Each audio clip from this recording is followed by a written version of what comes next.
दोस्तों, आइए आज हम सीखेंगे यूक्लिड विभाजन एल्गोरिथम से मासापा कैसे ज्ञात करते हैं। मासापा ज्ञात करने के लिए हमने दो संख्या ली हुई हैं, 135 और 225। आज हम देखेंगे 135 और 225 का मासापा कितना होगा। तो सबसे पहले क्या करना होगा, हमें इन दो संख्याओं में से हमें क्या करना होगा कि सबसे छोटी संख्या हमको देखनी होगी। तो हमें यहाँ पे जानते हैं इन दो संख्याओं में हमें 135 सबसे छोटी संख्या मिल रही है। इस छोटी संख्या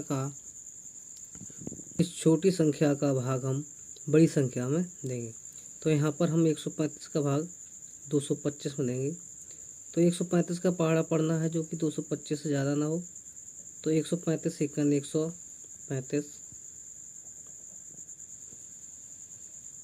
225 में से हम 135 से हम घटाएंगे तो 5 में से 5 गया 0, 12 में से 3 गया यहाँ पे 9, यहाँ पे कुछ नहीं बचेगा। ठीक है, तो यहाँ पे 225 में से जब हमने 135 घटाया है तो यहाँ पे हमको 90 प्राप्त हुआ है। अब क्या करना है, अब इस 90 का भाग हमें 135 में देना है। अर्थात अभी जिस संख्या का पहाड़ा हम पढ़कर आए हैं उसी संख्या में हमको भाग देना है। तो अभी जो हमने पहाड़ा पढ़ा था वो 135 का पहाड़ा पढ़ा था, 90 का भाग अब हम 135 में देंगे। तो 90 का भाग जब हम 135 में देंगे तो 90 एकन 90, 135 में से 90 हमने जब घटाया है तो हमको मिलेगा 45। अब यहाँ पर शेष बच रहा है 45। 45 का क्या करना है, हमें 45 का भाग देना है 90 में।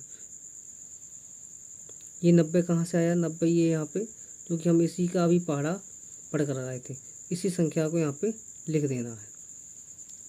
फिर उसके बाद 45 का पहाड़ा हमें 90 में पढ़ना है, मतलब 45 का हम जो है भाग 90 में देंगे। तो जब 45 का भाग हम 90 में देंगे तो 45 दूना 90,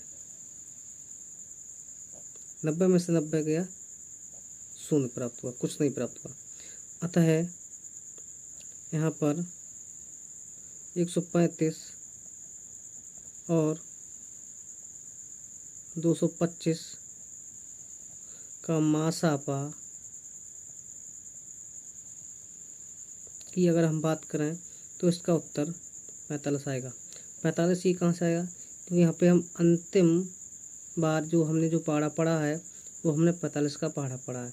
जिस संख्या का हम अंतिम बार पहाड़ा पढ़ते हैं वही संख्या हमारा उत्तर रहता है। तो इस विधि का मतलब ये है कि हमें छोटी संख्या का भाग बड़ी संख्या में तब तक देना है जब तक शेष फल 0 प्राप्त ना हो जाए, और जिस अंतिम संख्या का हम भाग दिए रहते हैं वही हमारा उत्तर रहता है। धन्यवाद।